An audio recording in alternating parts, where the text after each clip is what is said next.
It's 1:30 p.m. Wall Street resembled a war zone, cobblestones littered with torn contracts and crushed hats. The human toll was staggering. Dozens of were reported nationwide. In New Orleans, a bankrupt cotton merchant himself in his counting house, leaving a note, "The gold ring has." This is the story of how two Wall Street Machiavellians befriended, manipulated, and made a fool of a U.S. president, dragging the nation into economic chaos.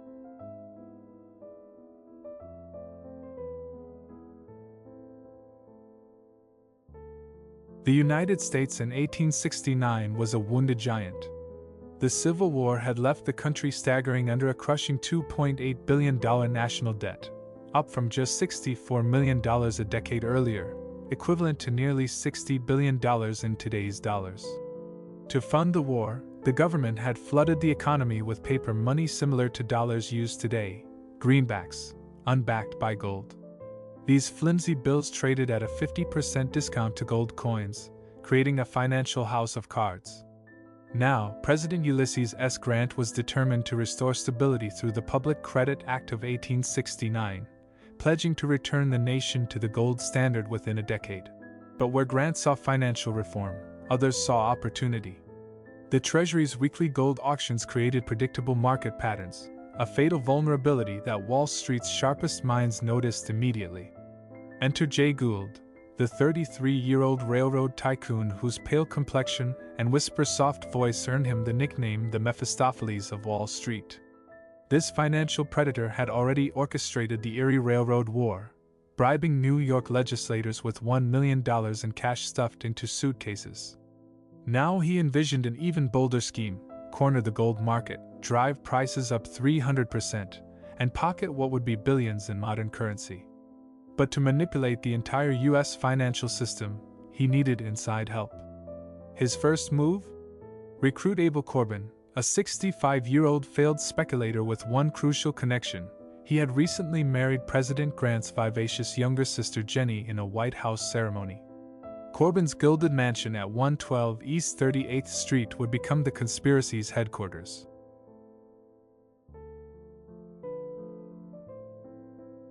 Gould and Corbin went to work like financial Svengalis. They befriended Grant during summer 1869, wining and dining him aboard Fisk's private Erie Railroad steamer, the Providence.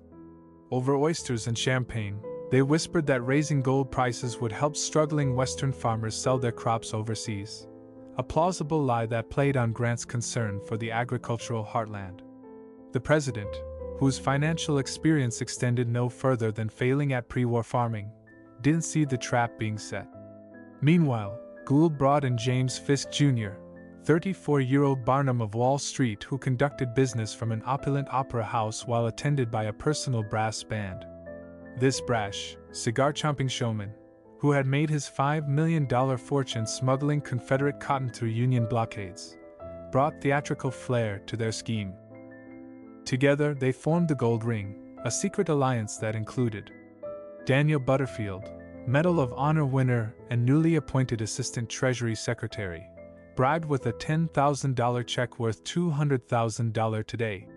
Boss Tweed's judges, corrupt New York jurists ready to provide legal protection. William Boss Tweed himself, who invested $10 million in the scheme. Their plan was Napoleonic in scope: use Corbin to halt Treasury gold sales, then buy up every available ounce. By controlling the supply, they could name their price. On August 20th, their first test came. When Boutwell prepared to sell $3 million in gold, Butterfield secretly warned Gould, who bought aggressively to counteract the sale. The trap was set.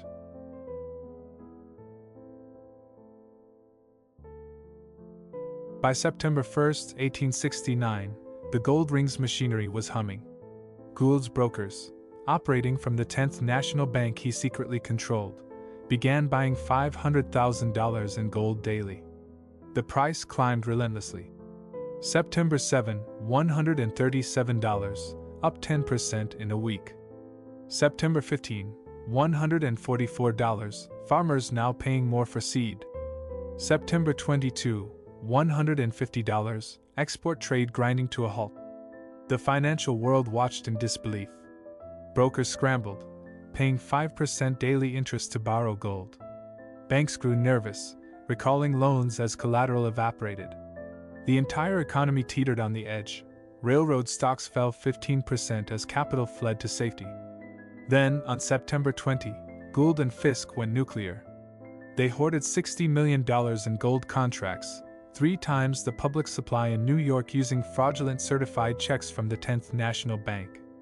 The price became untethered from reality. 10 a.m., $155. 11:30 a.m., $158.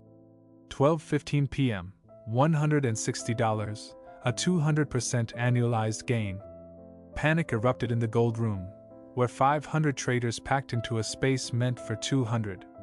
Veteran broker Henry Smith later recalled, men tore their hair, their collars soaked through with sweat. One broker bit through his cigar so hard he spat out pieces of tobacco. Millionaires at breakfast were paupers by lunch, including legendary trader Edward Stokes, who lost $1.5 million in 27 minutes. But Gould noticed danger signs. His spies reported Treasury officials meeting past midnight. Then came the death knell, a September 23 letter from First Lady Julia Grant to her sister, warning Corbin to stop this wicked speculation at once.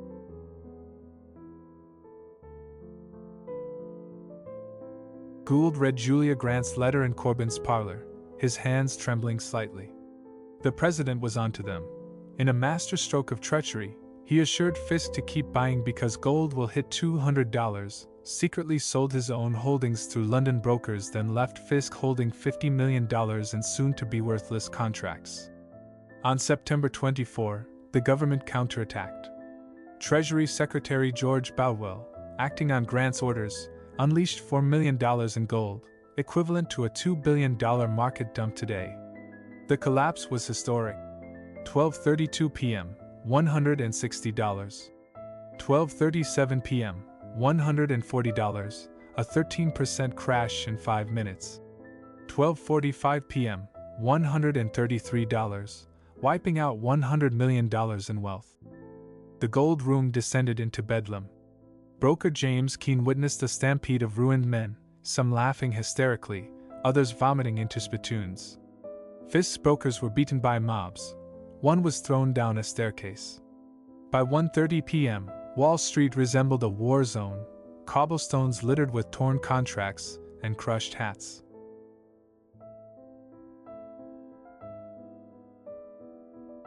The fallout was immediate and catastrophic. 25 major brokerages failed, including Lockwood & Co. with $7 million in debts. Wheat prices crashed 45% in Chicago, bankrupting Midwest farmers.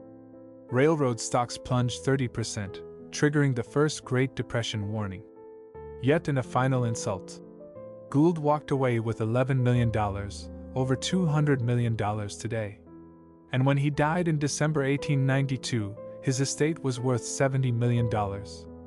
Fisk escaped liability by burning his account books and remained wealthy, but was caught in a scandalous love triangle and shot to death on January 6, 1872.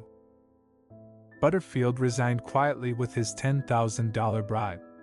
On the contrary, the human toll was staggering. Dozens of were reported nationwide.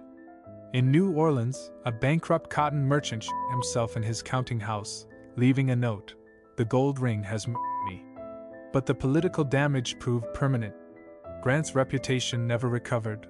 Though exonerated, whispers of complicity persisted. First Lady Julia Grant may even have received $25,000 in profits from the speculation. Public faith in markets evaporated, leading to the panic of 1873. Meanwhile, Gould dominated Wall Street for 20 more years, proving crime could pay.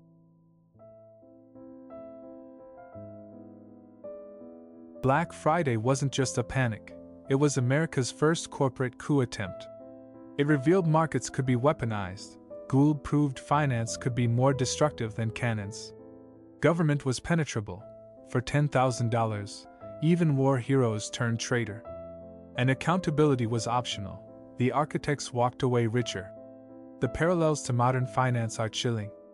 Replace gold with derivatives and 1869 becomes 2008. The same predatory patterns persist, only the tools grew more sophisticated. As we navigate today's volatile markets, remember Gould's smirk as he counted his millions. The game hasn't changed, just the players. And as history shows, the house always wins until it doesn't. Was Grant an unwitting dupe? Or was he willfully blind? Drop your thoughts below, and if you want more untold stories like this, smash that subscribe button, because the next market crisis is coming. And history always rhymes.